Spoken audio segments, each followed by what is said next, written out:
그래서 이 사건을 통해서 우리 주님이 정말 말씀해 주고 싶은 깊이 있는 것들이 있습니다. 그건 바로 목마름을 고통하는 인간에 대한 하나님의 해결책이라고 하는 것입니다. 우리 주님의 해결책을 들으시길 바랍니다. 우리 주님이 해결시켜 주십니다. 목마름이라고 하는 것은요, 오늘날 다른 말로 하면 결핍이에요. 결핍이 다 있는 거죠. 여러분, 에덴 동산을 벗어난 모든 인간들에게 결핍이 찾아왔어요. 하나님으로부터 단절된 모든 인간들에게 결핍이 왔어요. 뭔가를 쌓으려고 하는 거예요. 성을 쌓으려고 하기도 하고, 농사를 크게 지으려고 하기도 하고, 또 많은 사람들과 함께 화평을 누리면서 평화를 추구해 나가려고 하는 겁니다. 특히 현대사회는 어떻습니까? 어느 때보다 풍요를 추구하는 때가 됐습니다. 그죠? 더 많은 것을 얻으려고 하는 때가 되었습니다. 그런데 과거 어느 때보다 사실 많은 것을 소유한 때가 되었습니다. 그죠? 여러분의 과거를 한번 생각해 보세요. 여러분이 어렸을 때, 젊었을 때 소유했던 것보다 훨씬 더 많은 것을 가지셨죠. 또 한국 사회도 마찬가지 아니겠습니까? 훨씬 더 많은 돈을 우리는 가졌습니다. 풍요로움이 우리 가운데 있는 것 같습니다. 그러나 이 풍요로운 현대사회에 더 많은 갈급함들을 사람들은 호소합니다. 결핍들이 있다, 그렇게 말하죠.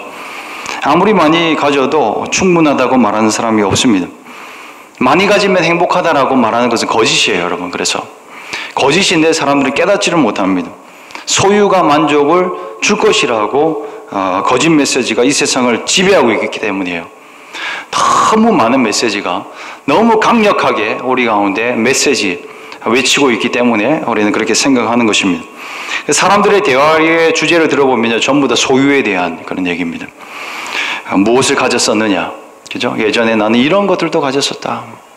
굉장히 큰 집에서 나는 살았었노라라고 자랑하는 사람들도 있습니다.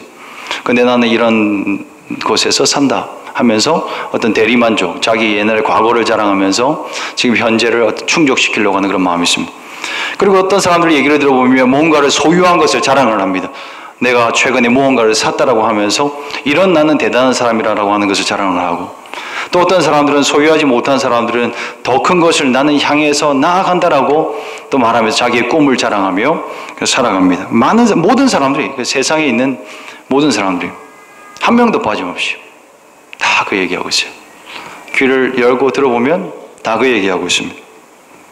사람들은 더 많은 것들을, 더 좋은 것들을 소유하려고 하죠. 그 현대 상업주의, 그 소비주의가 우리 가운데 얼마나 많은 유혹들을 하는지 모릅니다. 그죠? 이걸 가지면 행복할 것이다. 건조기를 가지면 행복할 것이다. 우리 자매님들은 생각을 했습니다. 많은 분들이 건조기를 사셨어요. 보니까. 건조기를 사고 나니까 어떤 얘기를 합니까? 왜? 빨래를 개어주는 기계는 없는 것이냐? 그런 얘기들을 하는 거죠. 우리는 만족감을 가질 수가 없어요. 이 소비주의 사회는 끊임없이 우리의 소비를 자극을 하거든요. 소비하고자 하는 그 마음을. 사야 행복할 것 같고. 근데 사면 살수록 어떻게 해요? 오히려 더 갈증을 느껴요. 사면 살수록 가지지 않았을 때는 오히려 포기하고 살아갔었는데 조금 가지고 나 보니까 더 좋은 게 보이는 거예요.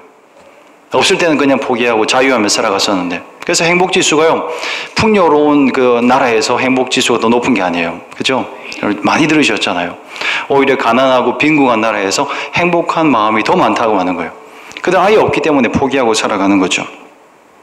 그래서 조금만 더, 그죠? 조금만 더 있으면, 요만큼만 더 있으면, 연봉이 500만 원만 더 오르면, 1000만 원만 더 벌면 나는 행복해질 수 있을 것이다 라고 생각을 합니다. 10평만 더 늘어난다면. 그러나 이건 거짓말이죠. 그렇게 조금만 더 하다가 어디로 가냐면 중독의 수렁으로 넘어갑니다. 조금만 더 내가 쾌락을 누리면 만족할 것이다. 조금만 더 내가 돈을 얻으면 나는 만족할 것이다 하면서 빠지는 거예요. 점점 수렁으로 빠져가는 것입니다. 짜릿한 쾌락, 안락한 환경, 사회적 지위, 이런 것들을 추구하다 보면 그렇게 가는 거죠. 이 세상은 돈으로 모든 것을 다 살 수 있다라고 그렇게 얘기를 합니다. 그러나 살 수 없는 것들도 분명히 있습니다. 우리의 마음의 만족감을 돈으로 결코 살 수가 없습니다. 목마름은 그런데 너무나 강렬합니다. 굉장히 강렬하고요.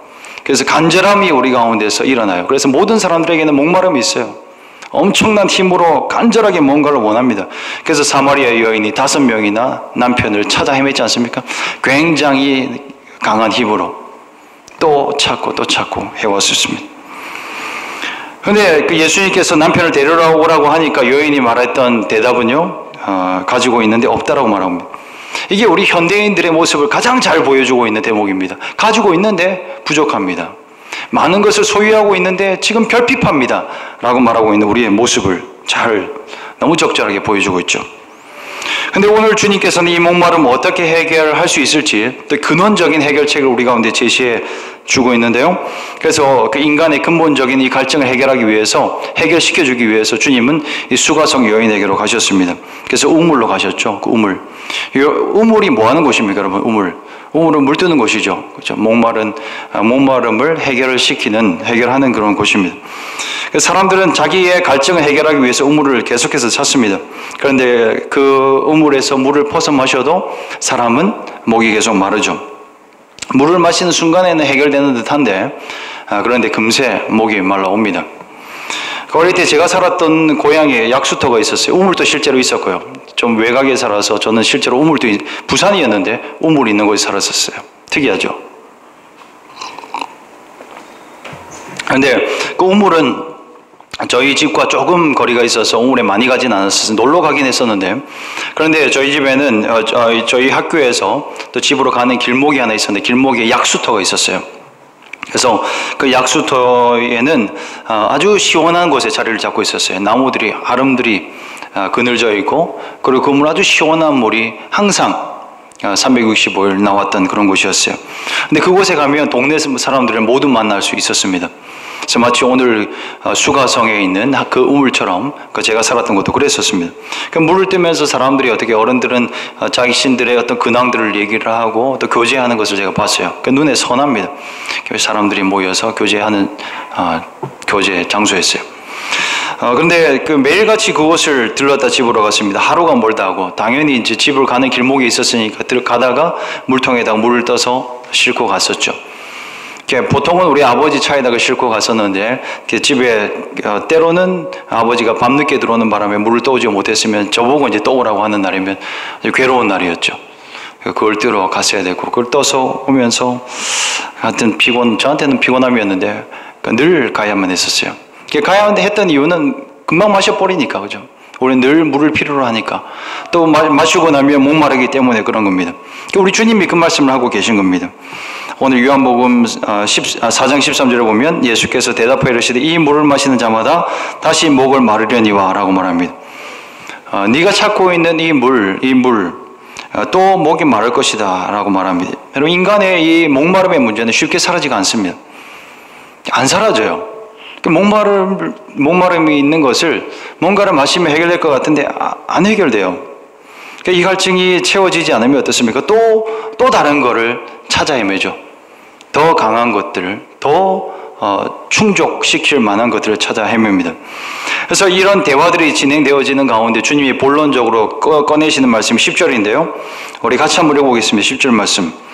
시작. 예수께서 대답하여 이르시되 하나님의 선물과 또 내게 물종자를 알았으니까 우리가 알았다면 내가 그에게 구하였을 것이요 그가 생수를 내게 주었으리라. 어떻게 그런 물을 줄 수 있냐라고 당신이 줄 수 있냐라고 주님께 물어보고 있습니다. 그래서 예수님은 이제 구체적으로 말해주고 이제 13절 말씀 보면 이 물을 마시는 자마다 목마르니와 내가 주는 물을 마시는 자는 결단코 다시는 목마르지 않을 것이다 라고 말합니다. 그 물은 그 속에서 영생하는 물이 솟아나는 것이 되기 때문에 그 사람 자체가 바뀌어질 것이기 때문에 이제는 목마름이 없는 자로 거듭날 것에 대해서 말해주고 있는 것입니다. 그런데 이 말씀을 듣자마다 그 여자는 더 궁금증이 심해졌습니다. 과연 그것이 뭔지, 과연 우리 여기에 서 있는 분이 누구신지에 대해서 굉장히 궁금한 마음으로 더 물어봅니다. 주여, 그런 물은 내게 주사 목마르지도 않고 또 물길로 오지도 않게 하옵소서. 물길로 오는 게 그에게는 괴로움이었는데 만약에 주께서 나에게 그 물을 주면 너무나 좋겠습니다 라고 말해주고 있는 겁니다. 그러자 주님은 뭐라고 말하냐면 내 남편을 불러오라 그렇게 얘기를 하고 있죠. 여러분, 이 물을 달라고 하는 그 여인에게 남편을 데려오라라고 얘기를 하고 있어요. 주님, 조금 핀트가 안 맞는 그런 말씀을 하고 있는 것 같습니다. 근데 주님께서 그 여자에게 남편을 데려오라라고 말했던 이유는 뭐냐면요, 그에게 숨기고 있던 그 본심을 끌어내려고 했던 것입니다.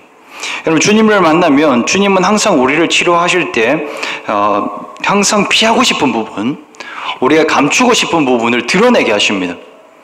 그죠? 그 주님을 만나면 이게 드러내지 않을 수 없게 주님 만들어 버리십니다. 그 주님의 치료 방식인데요. 그래 드러내실 때 여러분 피해서는 안 됩니다. 여러분 주님을 만나고 주님이 드러내실 때 확실하게 열어버리시길 주의 이름으로 축원드립니다. 주님 앞에 드러내야 됩니다. 이 주님 앞에 드러낸 게 뭐냐면 나에게는 남편이 없습니다라고 하는 말입니다. 이 말은 뭐냐면요. 이런 거예요. 우리가 지금까지 우리의 목마름을 해결하기 위해서 이것저것 내가 추구했었는데 실제로 내가 가진 것이 있는 것 같으나 사실은 나에게 이 모든 것들이 만족감을 주지 못했습니다. 나에게 있는 것은 아무것도 없습니다 라고 말하고 있는 겁니다. 인간의 어떤 물질에 대한 탐욕들, 그리고 우리가 인간 관계의 욕구들, 또 성적인 탐욕들, 이런 것들을 주님께서 너무나 잘 알고 계시거든요. 이걸 드러내고자 하시는 것입니다. 우리의 헛된 노력이 과연 무엇이었던가를 다시 생각해 보게 만들고, 그리고 오직 주님 앞에 모든 것을 다 드러내기를 원하시는 게 바로 주님의 뜻이다라고 하는 겁니다. 그 수가성 여인은 이제 직감했습니다. 아, 이분이 뭔가를 알고 계시는구나. 자신의 본심을 꿰뚫어보는 그 주님 앞에 이제는 더 이상 감출 수 없다라고 하는 것을 그는 느꼈습니다. 그리고 이제 무장해제를 했습니다. 그리고 그녀는 자신과 대화를 하는 분이 바로 그리스도시고 또 메시아라고 하는 그런 고백을 하고 있습니다. 주여, 당신은 진정한 메시아이십니다. 당신은 그리스도이십니다. 당신만이 참 하나님이십니다라고 고백하고 있는 겁니다. 이와 같은 고백을 우리 주님 앞에 나아가면 우리가 자연스럽게 터져나오게 될 텐데요. 오늘 이 저녁에 이런 고백들이 터져나오기를 바랍니다. 우리 가운데 함께 계시는 주님, 또 우리 가운데 말씀하시는 주님이 우리의 모든 것들을 해결시키실 수 있는 그 메시아 주님이라고 하는 것을 우리 고백하게 되는 겁니다. 그런데 이 고백까지는 너무나 훈훈하고 좋았어요. 그런데 여인은 갑자기 다른 주제를 또 꺼내죠. 뭐냐면 예배에 대한 문제였습니다. 완전히 오늘 대화를 보면요, 중구난방이에요. 과연 이 대화가 어떻게 돌아가는지를 모르겠어요. 너무 급변하게 바뀌어져 버려요, 주제가. 목마름에 대해서 얘기했다가 갑자기 남편 데려오라 그랬다가 또 대화 끝나지도 않았는데 예배에 대한 얘기를 하면 제사에 대한 이야기, 예배에 대한 이야기. 그 예배의 문제를 말하고 있는데 문맥의 흐름을 보면 다른 말로 빠지는 것 같지만, 그러나 여기서 우리가 알 수 있는 것은 뭐냐면요, 진짜 여자가 목말라 했던 것이 무엇인지를 이제는 드러내주고 있는 겁니다. 예배가 필요했던 것입니다. 진정으로 예배하는 그것. 진짜 갈증의 원인이 무엇인지를 그는 깨닫게 된 것입니다. 하나님을 만나지 못해서 내가 이토록 갈증했었구나. 내가 하나님께 진정으로 시원하게 예배드리고 하나님의 임재 가운데를 가까이 나아가서 우리 하나님이 주시는 영원한 생명을 내가 맛보고 살아가야 됐었는데 이게 없어서 내가 목말랐었던 거였구나. 이걸 깨닫게 되어져서 우리 주님 앞에 물어보는 겁니다. 어디서 예배할 수 있겠습니까? 라고 물어보는 거죠. 여러분, 이와 같은 깨달음이 오늘 이 저녁에 저와 여러분에게도 있으시길 주의 이름으로 축원드립니다. 오직 예배하는 자리에서 우리의 갈증이 해결되어질 수 있다라고 하는 것입니다. 우리가 가져야 할 욕구는, 주제는 그겁니다. 이 세상의 것이 아니라 바로 우리 하나님 한 분이신 줄로 믿습니다. 소유가 우리를 만족시킬 수가 없습니다.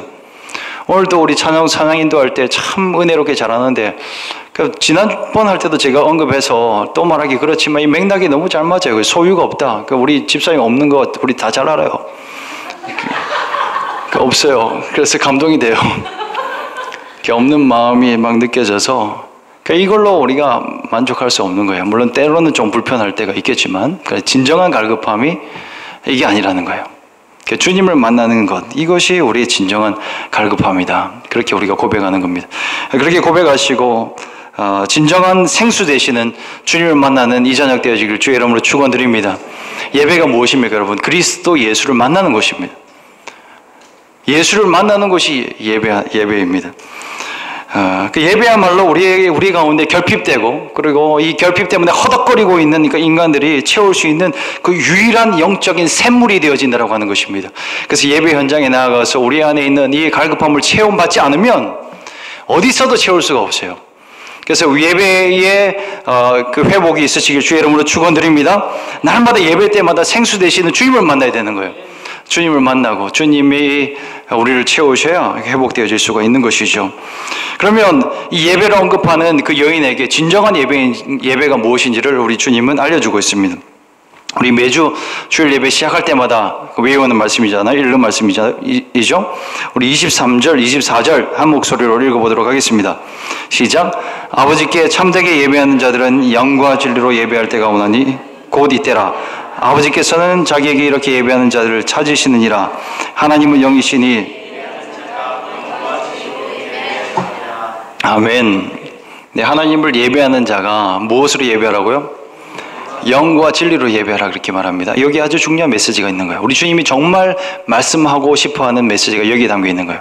예배하는 가운데 우리 주님을 만나야 되고 우리 하나님을 만나야 되는데, 근데 어떤 마음으로 예배하는 자가 주님을 만날 수 있냐면 바로 영과 진리로 예배하는 자가 주님을 만날 수 있다고 말합니다. 그래서 첫 번째는 영으로 예배하는 자입니다. 영으로 예배하는 자. 사마리 여인은 어디서 예배드려야 하냐라고 물었습니다. 우리는 장소에 대해서 관심이 많습니다. 어디서 예배드리는 게 맞습니까? 어떤 곳에서 예배드리는 것이 더 좋습니까? 우리는 환경, 그렇죠, 조건, 또 어떤 모습의 예배, 어떤 형태의 예배, 어떤 순서의 예배를 드리고 또 어떤 퀄리티 있는 예배를 드려야 하나님이 받으실까, 이런 생각들을 많이 합니다. 어느 정도 내가 연보를 하나님께 드려야 하나님 받으실까, 이런 생각들을 참 많이 합니다. 그런데 하나님이 정말 받으시는 예배는 그런 게 아니라는 거예요. 영으로 드리는 예배를 받으신다라고 말하고 있습니다. 정해진 공간에 앉아서 찬송을 부르고 또 기도를 하고 또 설교를 듣는 것이 예배가 아니라는 겁니다. 물론 그 형식과 틀은 중요합니다. 그러나 그 방식과 그 틀 안에서 우리가 잊지 말아야 할 것은 뭐냐면 영으로 예배를 드려야 한다고 하는 겁니다. 그 이유는 바로 하나님은 영이시기 때문에 하나님을 만나고 또 하나님께 예배하는 자는 영으로 예배 드려야 된다고 하는 것을 오늘 주님은 말해주고 있습니다. 여러분, 예수님 시대에도 그 성전에서 수많은 예배가 드려졌습니다. 끊임없이 제사가 드려졌어요. 예배가 있었습니다. 그런데 예수님께서 뭐라고 했습니까? 이 예배가 제대로 된 예배가 아니라고 말하고 있습니다. 그래서 예수님께서 성전을 허물어 버렸잖아요. 허물어 버리시고 내가 사흘 만에 재건하리라고 얘기를 했잖아요. 우리 주님이 말씀하시는 성전은 자신의 몸을 얘기했던 것이고, 그리고 주님이 말씀하신 성전은 예수님을 믿는 자들의 몸을 얘기하셨던 거예요. 그 자기가 죽으시고 사흘 만에 부활하셔서 성령을 예수 믿는 자들에게 주셔서 그 성령 받은 자들이 성전이 되어져서 어디 있든지 간에 영으로 예배드리면 장소에 상관없이 항상 하나님은 받으신다라고 하는 것을 우리 가운데 말해주고 있었습니다. 좋은 예배당이 있으면 너무 좋겠죠.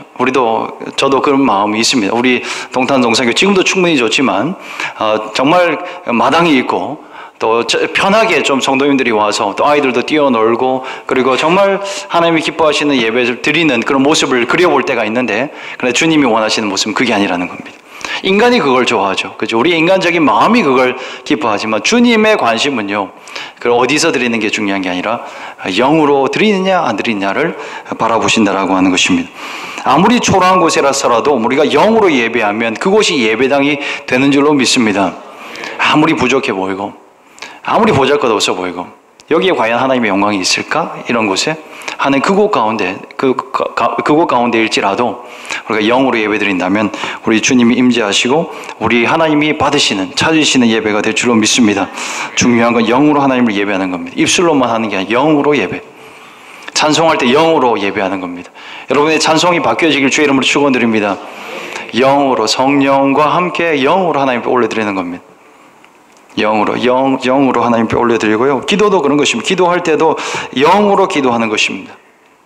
우리의 어떤 이성으로 어떤 사람을 의식해서 하는 그런 기도가 아니라 우리 한 분 하나님이신 그 하나님, 보이진 않지만 우리의 예배를 받으시는 그 하나님만 바라보고 실령으로, 영으로 드리는 그런 기도로 바뀌어지길 바랍니다. 말씀을 드릴 때도 마찬가지입니다. 성령이 우리 가운데 하시는 그 음성처럼 우리가 듣고, 성령이 오늘도 나에게 무엇을 말씀하십니까? 나에게 들려주시옵소서. 내 영 가운데 필요한 말씀을 나에게 허락하여 주시옵소서. 그런 마음으로 우리가 주님의 말씀을 들을 때 그 영으로 드리는 예배, 그 모든 예배를 통해서 우리 주님은 기뻐 받으신다라고 말하고 있습니다. 진정한 그 영적인 예배를 드릴 때 우리는 하나님의 임재로 가까이 나아가게 될 줄로 믿습니다. 우리 하나님의 임재 가운데로 나아가면 어떤 일들이 벌어집니까? 만족함을 찾아옵니다. 세상 어디에서도 찾을 수 없었던 그 하나님의 영광의 임재가 우리를 만족해 하십니다. 우리 주님을 만나게 되어집니다. 이 모든 은혜들을 날마다 누리시길 주의 이름으로 축원드립니다. 영으로 예배 드려야 됩니다, 여러분. 근데 반대로 영으로 예배 드리지 않으면요, 우리 마음이 허전해져요. 분명히 주일 예배 참석하고 집으로 돌아가는데 만족감이 없어요. 그 만족감이 없기 때문에 허전한 거죠. 허전하죠. 그래서 다른 남편을 또 찾는 거예요. 분명히 예배 드렸는데 영으로 예배 드리지 않으니까 어떻습니까? 다른 것들을 찾아 헤매죠. 분명히 방금 예배 드렸는데 집에 들어가지고 다른 거 찾고 있어요. 여러분 그런 적 없으십니까?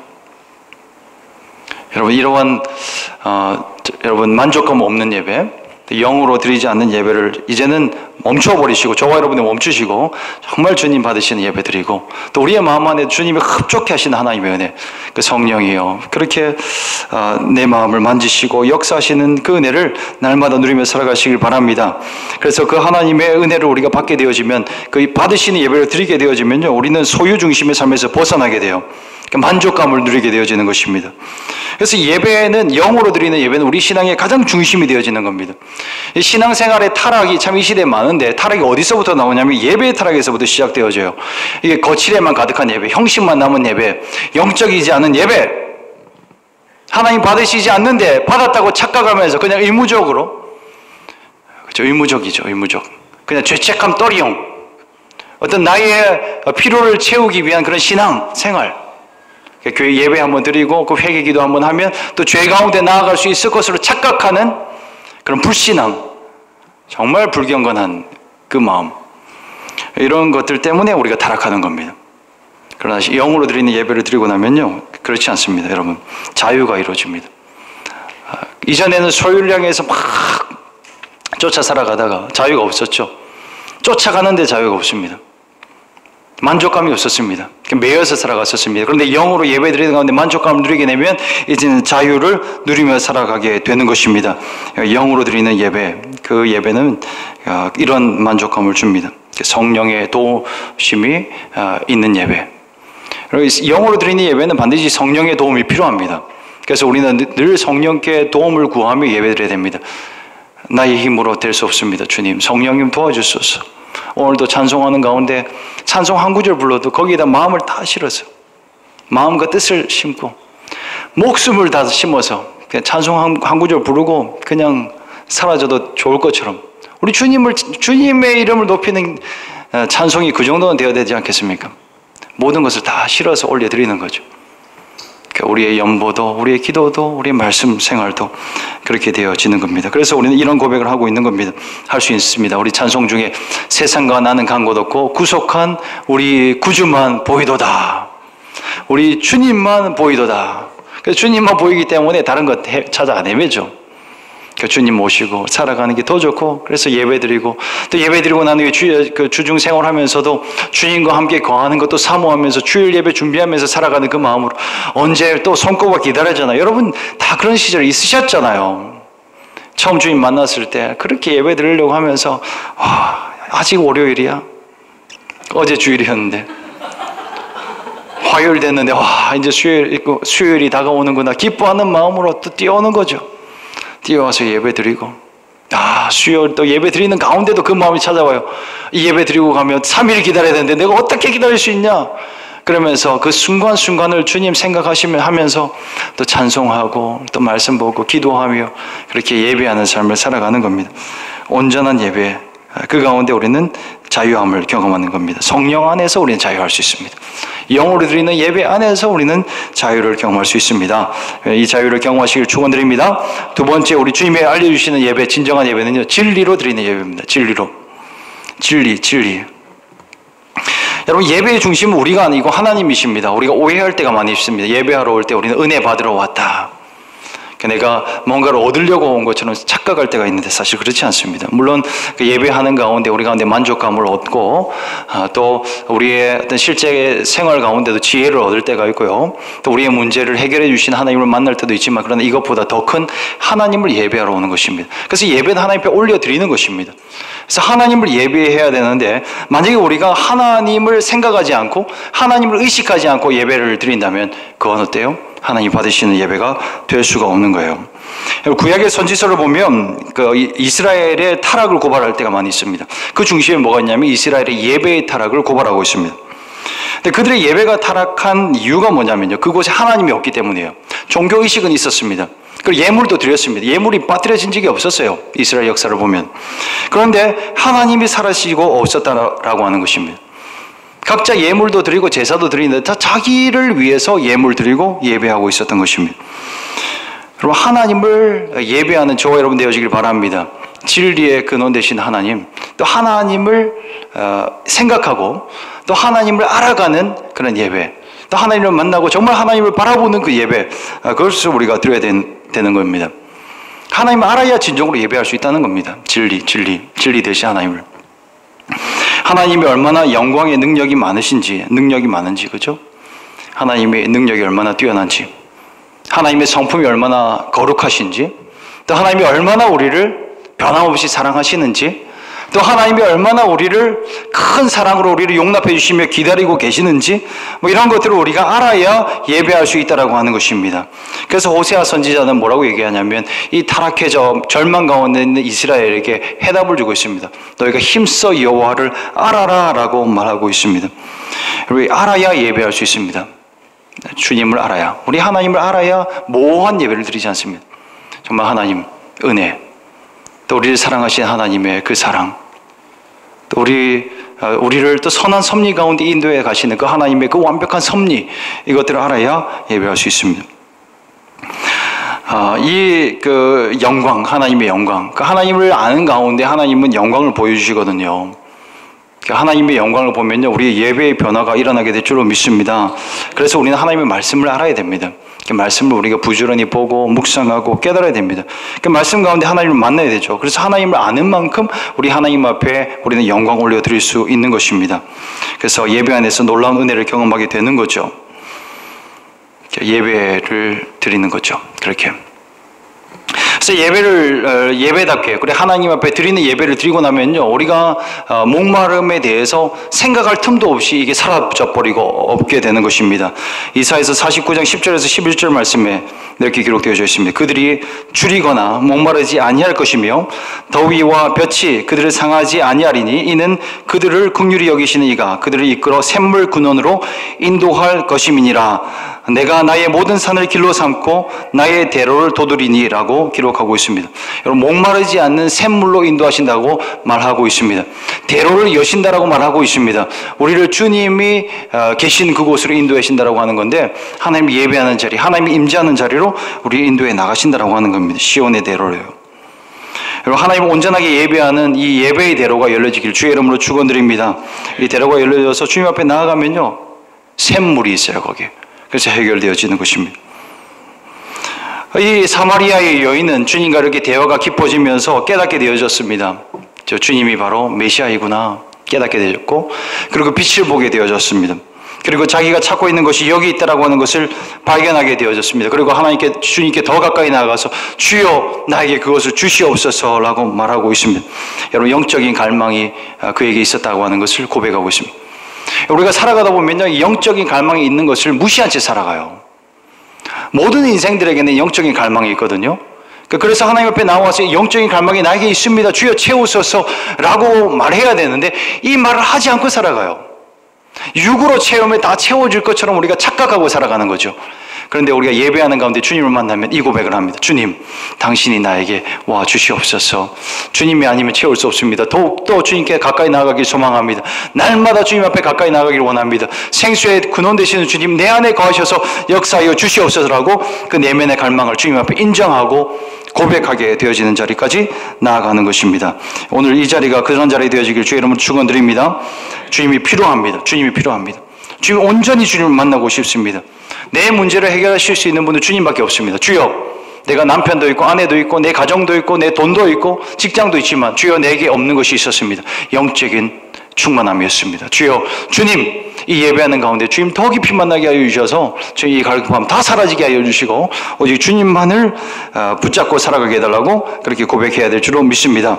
그 고백을 하고 난 이후에 이 여자는요, 이 사마리아의 이 자매님은 깨닫게 되어졌어요. 우리 주님이 구주라고 하는 것을 깨닫게 되고 28절 말씀 보세요. 이제는 뭐 하고 있어요? 오늘 읽지는 않았지만 28절 말씀 같이 한번 읽어보겠습니다. 시작. 여자가 물동이를 버려두고 동네로 들어가서 사람들에게 이르되, 이어서요, 내가 행한 모든 일을 내게 말한 사람을 와서 보라. 이는 그리스도가 아니냐 하니라고 말합니다. 물동이를 던져두고 가는 겁니다. 우리가 찾아 헤맸던 것들 이제는 던져버려두고 가는 것입니다. 이 사람이 그가 아니냐. 여러분, 진리가 우리를 자유케 하는 줄로 믿습니다. 우리 주님, 진리 대신 우리 주님을 만나면 우리가 자유케 되어집니다. 그리고 물동이 던져두고요, 그가 그토록 피하려고 했던 사람들에게로 나아갑니다. 사람들의 눈을 피하려고 했었잖아요. 부끄러운 과거 있잖아요. 이제는 모든 걸 극복한 거예요. 진리 대신 주님만 보여지기 때문에 주님을 내가 전해야 되겠다 하고 그는 나아갔었던 것입니다. 완전히 변화된 자유자로서 그는 살아가게 되는 겁니다. 완전한 만족감을 누렸기 때문입니다. 말씀이 결론입니다. 예배를 주님 알려주고 있습니다. 예배. 왜 자기에게 예배하는 자를 찾는다라고 주님 말하고 있습니까? 바로 예배가 해답이기 때문에 그렇습니다. 참된 예배만이 인간의 내면의 갈증을 채울 수 있기 때문입니다. 사마리 여인은 그것을 이제 알게 되어졌습니다. 그리고 주님 앞에 매달렸습니다. 여러분, 영과 진리로 예배하는 저와 여러분 되어지길 주의 이름으로 축원드립니다. 여기서 실패하면 안 됩니다. 여기서 실패하면 또다시 우리는 찾아 헤맬 거예요. 또다시 실패하면 무조건 찾아 헤맬 거예요. 찾아 헤매면 내가 또 실패했구나 깨달으십시오. 그리고 주님 앞에 영과 진리로 내가 다시 예배해야 되겠구나. 나와서 성령 구하고 또 진리의 말씀 붙잡고 우리가 예배하면요, 다시 찾아오시는 주님께서, 그 수가성 여인에게 찾아가셨던 주님께서 또 우리 가운데 찾아오셔서 영원히 목마르지 않는 그 생수를 맛보게 하시는 놀라운 은혜를 우리가 맛보게 될 줄로 믿습니다. 같이 기도의 자리를 우리 나가길 원합니다.